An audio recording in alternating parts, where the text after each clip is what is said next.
Assalamualaikum warahmatullahi wabarakatuh. Alhamdulillah wassalatu wassalamu ala Rasulillah. Saudara dan saudariku, ketika seorang ayah menikahkan putrinya, tatkala dia melepaskan buah hatinya kepada seseorang, harapan terbesar orang tua agar putri yang dia cintai dapat hidup berbahagia dengan calon suami.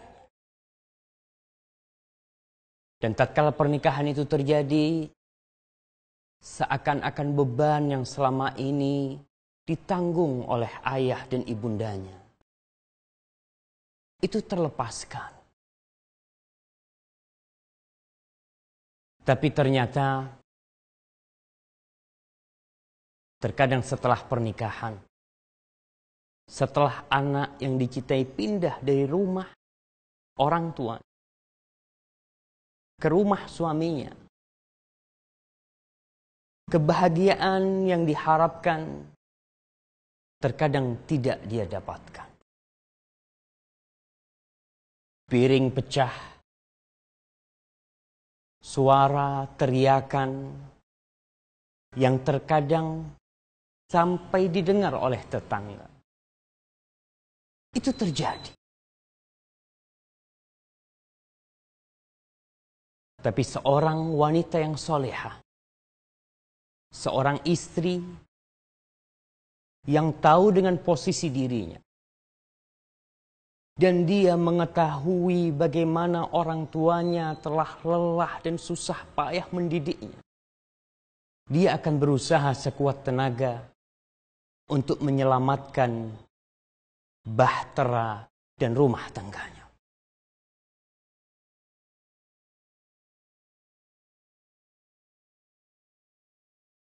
Tapi terkadang seorang itu tidak mampu untuk menanggung beban di rumah tangga. Tapi tetap seorang istri yang cerdas, dia akan berusaha tidak sampai ke telinga orang tuanya apa yang terjadi dengan dia. Dia akan berusaha untuk memperbaiki rumah tangganya, bahtera yang dia naiki dengan segala kekuatan, dan memohon bantuan Allah Jalla Jalaluh. Dia tidak akan berkata kepada ibundanya, ayahandanya, sudah cukup ayah dan ibundaku capek membesarkan aku. Kenapa harus aku berikan kepadanya beban ini? Simaklah sebuah cerita. Seorang syekh bercerita tentang kejadian yang terjadi di kota Jeddah. Di sebuah rumah tangga terjadi keributan, sehingga sang suami marah, lalu dia mengangkat tangannya menampar wajah istrinya. Dan kita semua tahu apa hukum menampar dan memukul seorang istri. Islam tidak mengajarkan hal itu. Tapi sang suami karena khilaf, akhirnya dia menampar wajah istrinya. Dan sang istri menangis. Makhluk yang begitu lemah lembutnya ditampar dan Allah melarang untuk melakukan hal itu. Si istri menangis. Dan dalam kondisi dia menangis, dalam kondisi keributan di rumahnya terjadi, terdengar suara ketukan pintu. Maka akhirnya sang suami mendatangi pintu. Dan biasa di pintu itu ada lubang untuk melihat keluar yang sedang datang. Subhanallah, bayangkan. Yang datang adalah orang tua istrinya dan saudara-saudara.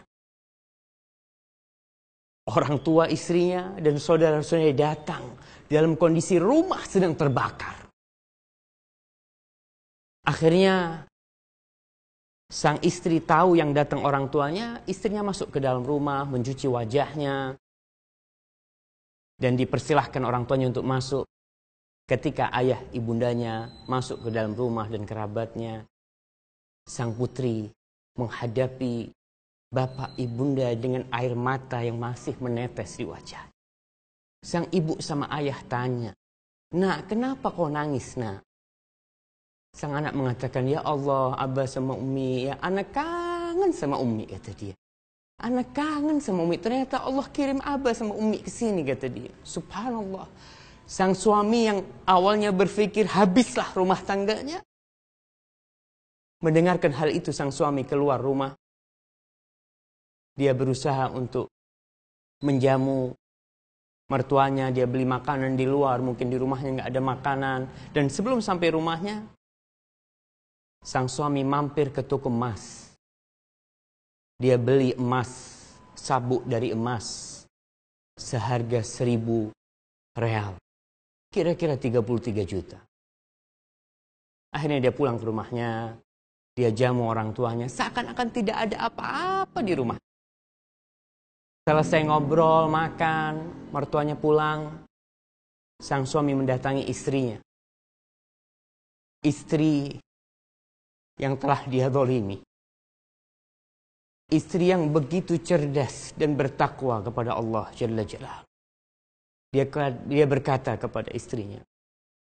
Dia memohon maaf kepada istrinya tentang apa yang dia lakukan. Lalu dia memberikan hadiah itu kepada istrinya sambil mengatakan, "Ini bukan apa-apa buat engkau. Anti tastahiqina ruhi." Engkau, wahai istriku, berhak mendapatkan nyawaku. Subhanallah. Kita lihat, berhak mendapatkan nyawanya. Karena kalau tidak, rumah tangganya hancur. Gara-gara masalah yang mungkin bisa diselesaikan. Maka harapanku kepada para wanita, bila ada masalah, cukuplah.